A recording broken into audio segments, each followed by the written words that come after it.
Olá, sejam bem-vindos mais uma vez nesse nosso pequeno instante de estudo, aqui no grupo de estudos Irmã Angélica.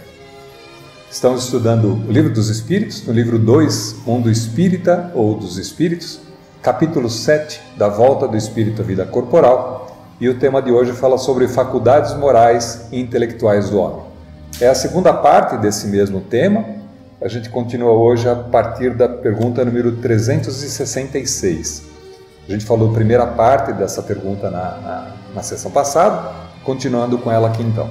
Então a pergunta diz o seguinte: o que se deve pensar da opinião dos que pretendem que as diferentes faculdades intelectuais e morais do homem resultam da encarnação nele de outros tantos espíritos diferentes de si, cada um com uma aptidão especial?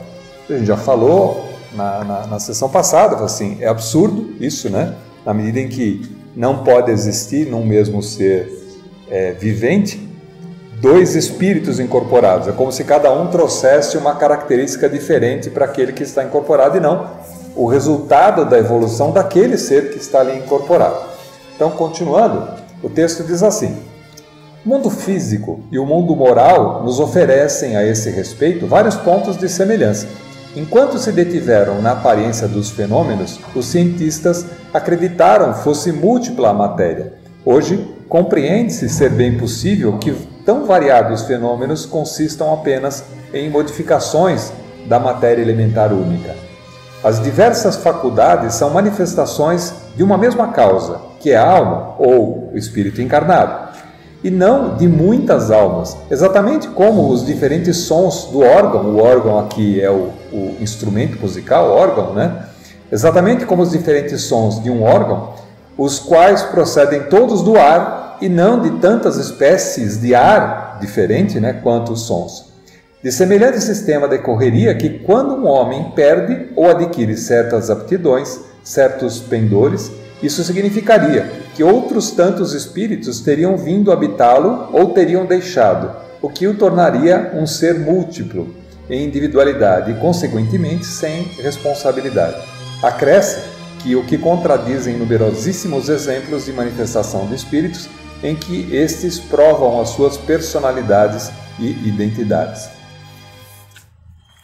É um absurdo, já que a gente imaginar que vários seres poderiam estar ocupando um mesmo corpo num determinado momento, e a única situação que a gente poderia achar um correlato no Espiritismo é quando a gente tem um processo de incorporação, ou seja, seria um momento a gente poderia ser tentado a imaginar que existem dois espíritos presentes num mesmo corpo, quando a gente sabe que não é assim. O médium, mesmo aquele que é um médium de incorporação e que permite através do seu meio físico a manifestação de um outro espírito, ele está momentaneamente deslocado do seu corpo, emprestando o meio físico para que esse espírito se manifeste, mas em nenhum momento ele desocupa este corpo de maneira que o espírito possa ocupar. Não existe nenhuma chance de haver a troca de um espírito para outro, já que, enquanto existe vida, aquele ser está vinculado àquele corpo físico. E aquele corpo físico, como a gente já viu, está definido e estruturado para que aquele ser encarnado tenha as suas experiências. Então, nesse caso, o espírito comunicante, que é aquele que está ali incorporado naquele médium nesse momento, ele está temporariamente se manifestando através do meio físico do médium. Outro sentido não faz sentido, não tem a mínima ligação de você ter possibilidade de ter vários espíritos encarnados no mesmo corpo, tá? Então, continuando, pergunta número 367. Unindo-se ao corpo, o espírito se identifica com a matéria? E a resposta: a matéria é apenas um envoltório do espírito, como o vestuário o é do corpo. Unindo-se a esse, o espírito conserva os atributos da natureza espiritual. E aí, pensando sobre essa pergunta, a questão aqui era tentar entender se o espírito se confundiria com a matéria enquanto encarnado. Quer dizer, a matéria é o espírito? Não, a matéria nunca é e não será nunca o espírito. O espírito ocupa momentaneamente a matéria. A melhor frase que define isso é que somos espíritos encarnados. não somos encarnados que têm espírito. Somos, já antes de virem para cá, espíritos, e viemos para cá ocupando um corpo material e se manifestamos através desse corpo material, e uma vez acabando a carne, nós voltamos para a espiritualidade, para a erraticidade, deixando para cá esse corpo, deixando aqui na Terra esse corpo físico. Então o corpo físico não é nosso. Dali essa consciência que a gente tem que ter, de que essa matéria que ocupamos e que estamos nesse momento ocupando, ela serve para a gente como um instrumento muito interessante, importante, que deve ser preservado, deve ser cuidado. Temos que cuidar da nossa saúde, temos que preservar esse corpo, porque é ele que permite a nossa manifestação. Mas é uma coisa em separado do espírito. Nós só estamos momentaneamente utilizando esse corpo físico. De maneira que é como se a gente tivesse numa situação extrema. Se você, por um acidente, você perdesse um braço, tivesse que fazer amputação do braço, que você teria amputado o braço do espírito. A gente sabe que não é assim, né? Se você perder um braço, você simplesmente perdeu um braço material. O espírito continua na sua totalidade, já que o espírito não tem braços, nem pernas, nem cabeças, nem ombros. O espírito é o espírito. Ele está, como a gente já disse, revestido de uma matéria mais densa, que é o corpo físico que nós utilizamos, e de uma matéria um pouco menos densa, mas ainda assim material, como a gente já discutiu várias vezes, que é o perispírito. Então, uma vez desencarnando, nós levamos conosco o perispírito, que ainda é um corpo semimaterial, mas ainda assim material, e que na realidade não é a essência do espírito. O espírito está muito mais, nem dá para dizer que é interno, porque não é uma questão de localização, é uma questão de utilização. O espírito ainda se utiliza de uma matéria menos densa e que é própria do planeta em que habita. Então, da maneira que o espírito nós estamos nesse momento viventes na proximidade da crosta terrestre, nesse planeta, uma vez que a gente é como espíritos e pode acontecer conosco, de vivenciar ou viver num outro mundo, num outro planeta, em uma outra encarnação futura, nós não levaríamos o nosso perispírito, nós levamos só o espírito que vai, já que o perispírito é feito da matéria que compõe o planeta. Nenhum outro planeta para poder se manifestar, nós dependeríamos de um outro perispírito formado com a matéria daquele planeta, uma matéria mais sutil, mas ainda assim a matéria daquele planeta, né? A pergunta número 368. Após a sua união com o corpo, exerce o espírito com liberdade plena as suas faculdades? Dá para a gente imaginar a resposta, né? E a resposta: o exercício das faculdades depende dos órgãos que lhe servem de instrumento. A grosseria da matéria as enfraquece. A gente já discutiu alguns pontos lá para trás, quando a gente falava da composição e da vida espiritual, que enquanto encarnados, o espírito está de uma certa maneira, por isso que muitas vezes se usa o termo encarcerado, né? O espírito está contido nessa matéria. Então ele está temporariamente com as suas percepções limitadas.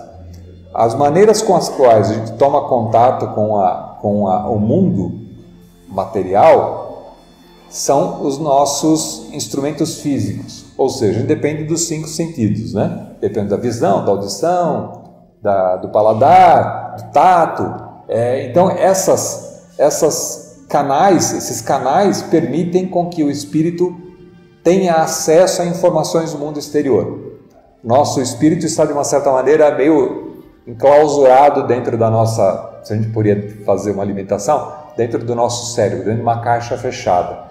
Ele tem acesso à parte externa através dos nossos meios físicos. E por conta desses acessos, a gente tem, então, informações que a gente capta do meio ambiente. Então a gente percebe se está frio, se está calor, se aquilo é gostoso ou não é gostoso, se está claro, se está escuro. Tudo que a gente capta do meio externo vem, de uma certa maneira, pelas limitações do nosso meio físico. De maneira que, se a gente, por algum acidente, perder a visão, né, significa que o espírito perdeu a visão? Não, porque a visão, da maneira como a gente relaciona, ela está direcionada pelos nossos olhos, pelo instrumento, pelo órgão olhos. e canais e nervo óptico e permite que através do cérebro a gente decodifique esses sinais elétricos, entenda, parará, como a gente já discutiu algumas vezes, né? O nosso espírito está limitado, de uma certa maneira, a enxergar aquilo que os nossos olhos conseguem enxergar. Então a gente depende da refração da luz, depende de ter luz, de a luz incidir sobre o objeto, voltar para a nossa córnea, para a gente perceber aquela luz, transferir aquilo para um sinal elétrico e ser entendido para que a gente faça sentido e perceba, isto é uma cadeira, né? Mas não somos só isso. A gente sabe também que mesmo encarnados, a gente pode, através da percepção, enxergar coisas a mais, ou perceber coisas a mais, tomar consciência de coisas a mais do que aquilo que é a limitação física. De que maneira? Por exemplo, através da mediunidade. A mediunidade permite que a gente capte certos sinais do meio e consiga ter mais informações do que aquelas que são trazidas pelos meios físicos, né? A vidência, quando se estabelece, ela não se estabelece através do olho, do meio físico olho. Você pode ter cego e continuar tendo vidência. Você pode não ser cego, enxergar e enxergar além daquilo que é matéria. Por isso que médiuns videntes, com visão com vidência local, conseguem enxergar entidades que estão no mesmo ambiente, porque conseguem enxergar numa vibração diferente e conseguem captar certos sinais. Não pelos olhos, porque não adianta estar com os olhos abertos ou fechados, não muda a maneira como se capta a informação. Aliás, normalmente é o contrário, né? Normalmente se enxerga melhor espiritualmente quando você fecha os olhos, né? Por isso que a gente, quando faz meditação e se coloca num processo de concentração, é melhor você fazer com os olhos fechados, porque você consegue se interiorizar e conseguir ampliar os seus canais para você poder perceber as coisas que estão à volta. Nós não temos órgãos claramente definidos no perispírito para captar certos sinais diferentes, já que o perispírito inteiro capta os sinais. Então, a limitação física que a gente tem traz para o espírito encarnado uma certa limitação também de percepções, e que é necessária para que a gente possa executar as nossas atividades, as experiências que a gente precisa passar. Uma vez desencarnados, livres do corpo físico, por isso que se encontra muito na literatura espírita, né? Saindo do cárcere, né? Após o desencarne, na espiritualidade nós começamos a perceber mais coisas do que percebíamos enquanto estávamos encarnados. Então a gente ganha ou recupera as possibilidades que o espírito tinha. De novo, o quanto cada espírito percebe depende muito do nível de evolução do espírito. Espíritos mais novos, com menos desenvolvimento, mesmo na espiritualidade, também tem uma certa restrição, uma certa limitação do que conseguem perceber. É como que a gente precisasse desenvolver através do exercício, certas características para poder ampliar o nosso ângulo de visão. Fazendo um paralelo, mesmo encarnados, quando a gente se dedica a uma determinada atividade, você pode, por exemplo, quando você se desenvolve para as artes pictóricas, para a pintura especificamente, quanto mais você trabalha com isso, mais você percebe tons e nuances de cores diferentes, coisas que os leigos não conseguem perceber.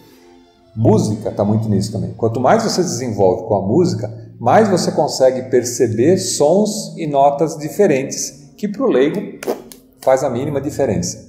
Mas para o músico, sim, porque ele consegue perceber nuances diferentes e mais ricas.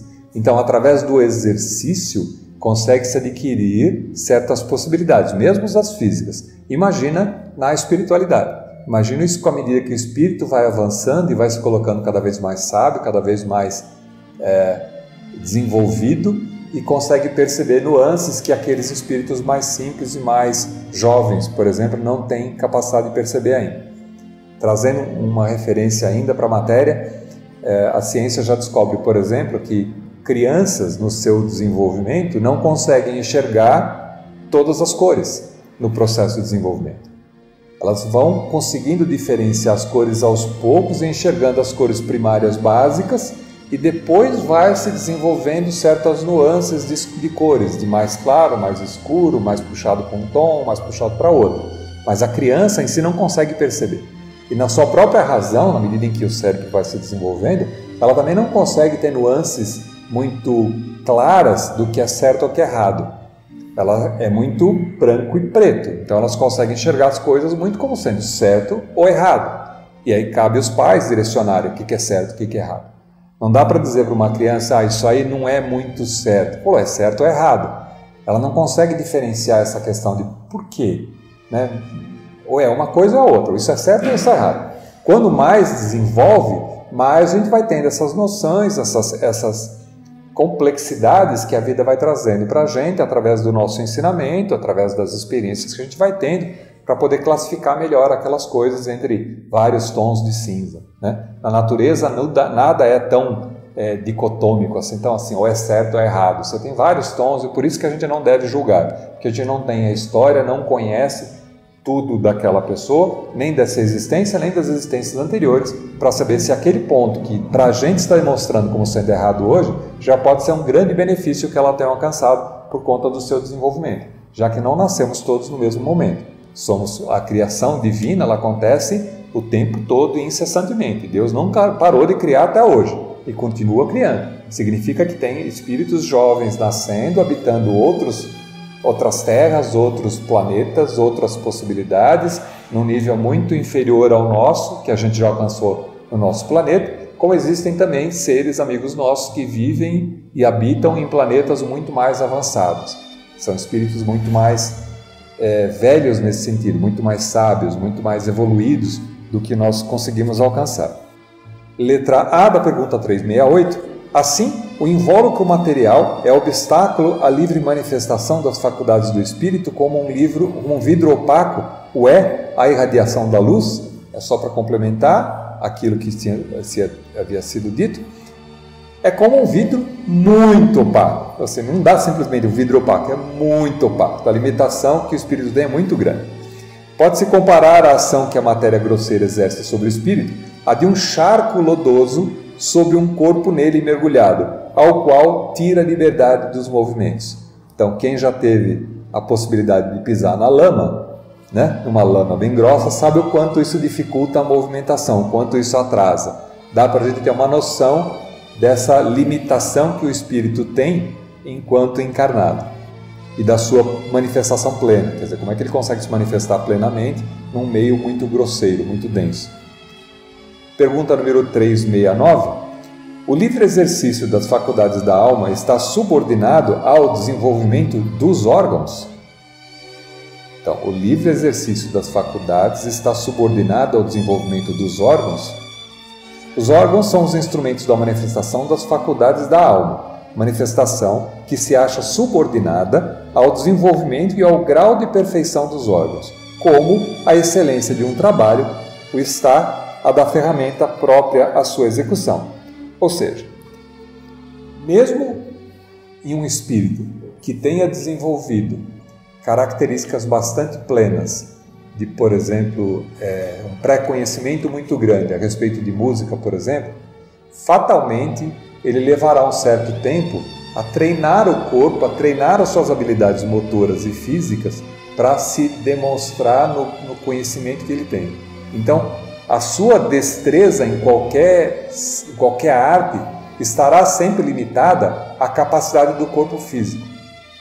Então você pode se manifestar, sim, mas é necessário que você desenvolva o aperfeiçoamento do órgão físico para que isso possa se manifestar, né? Para que aquela sabedoria que o espírito tem possa se manifestar. Nós estamos limitados ao meio físico. Então a mesma coisa acontece quando a gente pensa num treinamento, por exemplo, de uma mediunidade para psicografia. A gente sabe que no processo de desenvolvimento da psicografia, o médium que está em desenvolvimento precisa de um certo treinamento durante um certo tempo, e o espírito também precisa do treinamento com o médium para poder se manifestar. Até que o espírito ganhe a capacidade de se manifestar e de escrever livremente as suas ideias, passa por fases mais longas ou menos longas de adestramento do corpo. Então começa com primeiros tentativas de rabisco, de estabelecer certo controle sobre aquilo, sobre a linha, sobre o traço, para depois mais tarde se manifestar. que a gente está querendo dizer? Um espírito que, por exemplo, um Leonardo da Vinci, por exemplo, se manifestasse num médium, quanto mais o médium tiver aprendizado e conhecimento sobre traços, sobre habilidade motora, mais facilmente o espírito consegue se manifestar. Então, não dá para ser, a não ser que fosse uma incorporação parcial, e aí o espírito teria pleno contato sobre aquele meio físico mais grosseiro, mas ainda assim meio físico ele teria um contato ali. Caso contrário, o quanto o médium sabe interfere na maneira como o espírito pode se manifestar. Então, dali dá que a gente tem que, durante a vida, a gente vai se desenvolvendo em certas habilidades, principalmente naquelas em que a gente concentra maior tempo e maior dedicação. Então, aquilo que você faz todo dia, que você gosta de fazer, o que você ensaia, traz para você uma certa capacidade e que faz com que você possa se manifestar em toda e mais plenamente, né, naquilo que você desempenha. Pergunta número 370. Da influência dos órgãos que se pode inferir a existência de uma relação entre o desenvolvimento do cérebro e das faculdades morais e intelectuais, quer dizer, existe uma influência do cérebro para você poder desenvolver e se manifestar nas suas capacidades plenas do espírito? Então a resposta: não confundais o efeito com a causa. O espírito dispõe sempre das faculdades que lhe são próprias. Ora, não os órgãos que dão as faculdades, e sim estas que impulsionam o desenvolvimento dos órgãos. Você tem um corpo bilioso e por causa disso você tem um espírito bilioso. Quer dizer, você não é porque o teu fígado não funciona bem que teu espírito se manifesta com raiva ou que se manifesta de maneira mais abrupta. E sim o contrário, porque quem vem primeiro é o espírito. Então, o espírito acontece antes, e o espírito que formula e ajuda na formatação daquele corpo em que ele vai habitar. Então, os problemas físicos que estão relacionados, por exemplo, a comportamento, e que são justificados muitas vezes com ausência de química no cérebro, por exemplo, não mostram que aquele corpo físico está defeituoso, aquele corpo físico está doente, mas demonstra que aquele espírito que ocupa aquele corpo trouxe para esse corpo certas limitações que fazem com que isso apareça no desenvolvimento daquele corpo.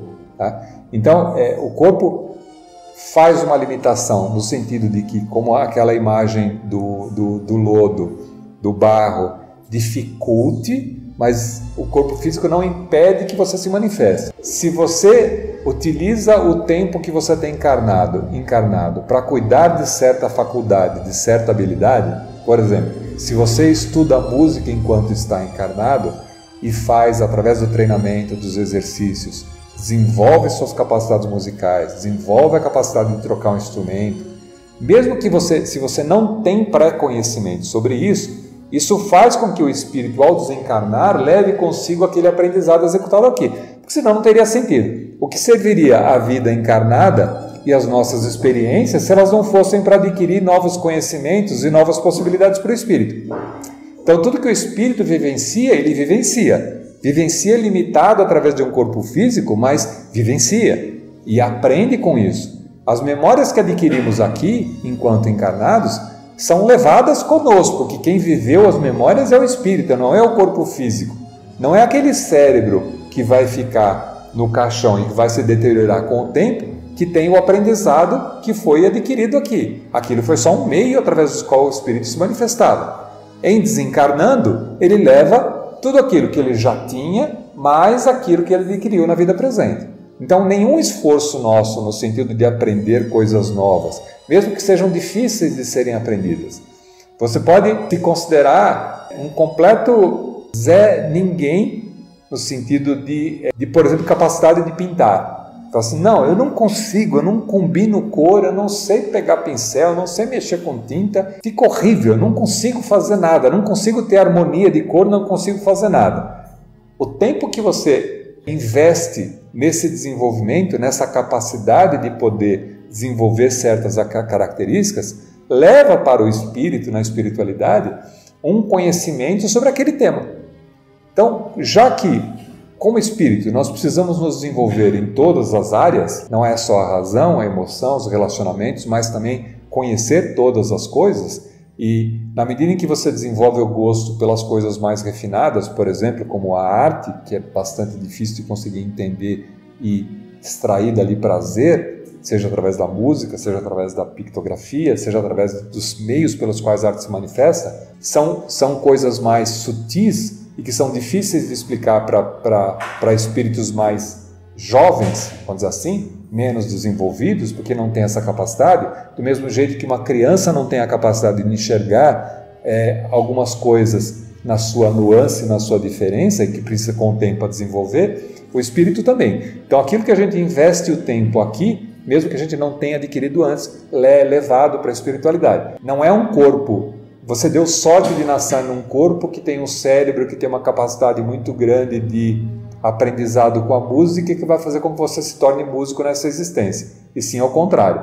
É um espírito que tenha um desenvolvimento com a música, que ocupando aquele corpo, utiliza o seu desenvolvimento motor e de conhecimento para se manifestar enquanto espírito. E pode continuar essa sua jornada de continuar crescendo naquele assunto, naquele tema, se for do seu interesse, se ali ele dedicar a sua atenção e o seu tempo. Letra A da pergunta número 370. Deve-se-á deduzir daí que a diversidade das aptidões entre os homens deriva unicamente do estado do espírito? Resposta. O termo unicamente não exprime com toda a exatidão o que ocorre. O princípio dessa diversidade reside nas qualidades do espírito, que pode ser mais ou menos adiantado.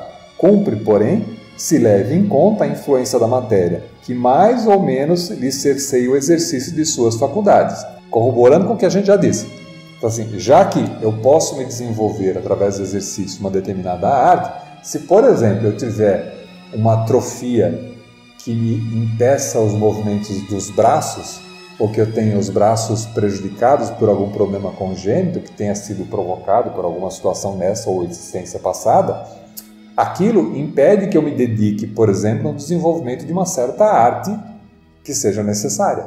Então, você tem o corpo sempre aparece como sendo um limitador das capacidades de manifestação do espírito, mas pode ser utilizado para o seu desenvolvimento. Mas ele é sempre um limitador, fala assim, ele vai se manifestar plenamente quando ele não tiver mais essa limitação do corpo físico, quando ele estiver desencarnado. Encarnado, traz o espírito certas predisposições, e se admitir que a cada uma corresponda no cérebro um órgão, o desenvolvimento desses órgãos será efeito e não causa. Se nos órgãos estivesse o princípio das faculdades, o homem seria máquina sem livre-arbítrio e sem a responsabilidade dos atos. Forçoso, então, for admitir-se que os maiores gênios, os sábios, os poetas, os artistas, só os são porque acaso lhes deu órgãos especiais de onde se seguiria, que sem esses órgãos não haveria sido gênios, e que assim o maior dos imbecis houvera podido ser um Newton, um Virgílio, um Rafael, desde que certos órgãos se achassem providos. Ainda mais absurda se mostra semelhante hipótese se a aplicarmos às qualidades morais. Efetivamente, segundo esse sistema, um Vicente de Paulo, se a natureza o dotara de tal ou tal órgão, teria podido ser um celerado, e o maior dos celerados não precisaria senão de um certo órgão para ser um Vicente de Paulo. Admita-se, ao contrário, que os órgãos especiais, dado existam, são consequentes que se desenvolvem por efeito do exercício da faculdade, como os músculos por efeito do movimento, e nenhuma conclusão irracional se chegará. Sirvamo-nos de uma comparação trivial à força de ser verdadeira. Por alguns sinais fisionômicos, se reconhece que um homem tem um vício da embriaguez. Serão estes sinais que fazem dele um ébrio, ou será a ebriedade que nele imprime aqueles sinais? Pode-se dizer que os órgãos recebem o cunho das faculdades. A gente tem aqui aquilo que a gente estava dizendo. O espírito existe antes do corpo. Então, o que permitiu que existisse um Newton aqui é de um espírito que já tinha um certo grau de evolução e já se manifestava nas ciências e tinha certas ideias que, uma vez colocado num ambiente adequado, fez com que essas ideias se manifestassem. Então ele pôde desenvolver o seu trabalho e trazer o conhecimento que ele trouxe. determinada tendência para uma coisa ou para outra só demonstra o quanto o espírito já evoluiu. Você pode, conversando ou se aproximando de alguém, ou tendo um contato com alguém, adquirir e entender certas capacidades como sendo capacidades pré-adquiridas, pré-assumidas. Da mesma maneira que os nossos problemas, as nossas limitações, os nossos vícios, os nossos defeitos, as nossas imperfeições. Conhecer-se é um grande material, é uma grande fonte para que a gente possa entender o nosso nível de adiantamento, que todos nós temos adiantamento. Todos nós, se estamos aqui, é porque já tivemos outras existências e já adquirimos certas capacidades. Mas também, em se percebendo, a gente consegue adquirir e perceber quais são as nossas imperfeições, quais são as nossas impossibilidades, quais são os nossos defeitos, quais são as nossas dificuldades. Então, se a gente para e se percebe intimamente, em se conhecer, a gente não precisa passar em nenhuma cartomante para saber o que a gente já foi nas vidas passadas. É só a gente olhar para a gente mesmo e descobrir quais são as nossas capacidades e as nossas impossibilidades, as nossas imperfeições e os nossos defeitos. Daí que esse conhecimento faz com que a gente se torne humilde o suficiente para poder descobrir e se interessar e, por curiosidade, se aproximar de outra pessoa, para poder descobrir quais são as possibilidades que essa outra pessoa tem, quais são as imperfeições, quais são as limitações que essa outra pessoa tem.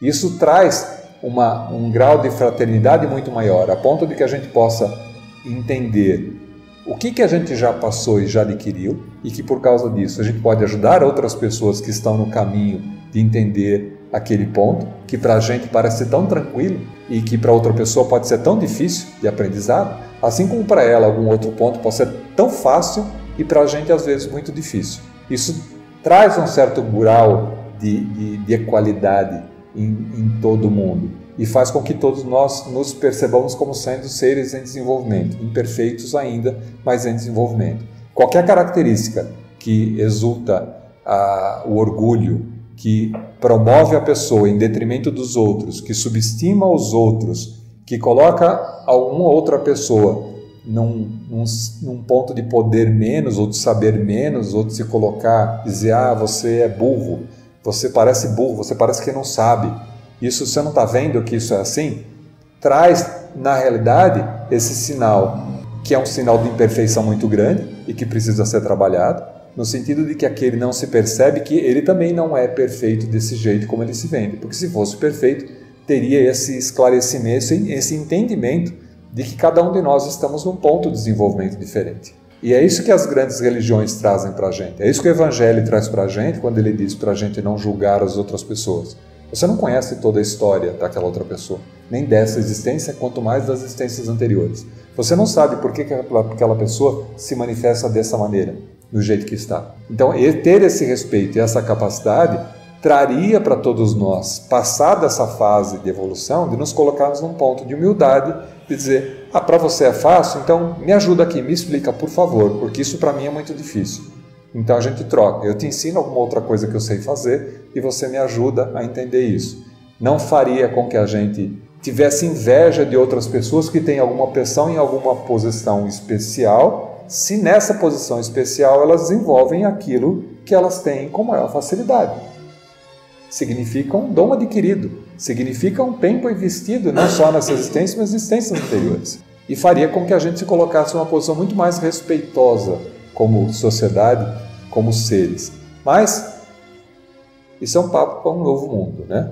Nós estamos mudando de um mundo de prova e expiação para um mundo de regeneração. Quem sabe nesse mundo de regeneração nós possamos, através de ter um conhecimento melhor, um pouco mais de respeito entre as pessoas, onde a imperfeição ainda existe e ela existirá durante muito tempo conosco, mas se a gente tiver consciência da nossa imperfeição, ajuda bastante para a nossa própria evolução. Bom, com isso a gente encerra esse tema e a gente passa então para o tema seguinte. Então a gente viu hoje livro 2, Mundo Espírita dos Espíritos, capítulo 7, da volta do espírito à vida corporal, o tema Faculdades Morais e Intelectuais do Homem. Até lá!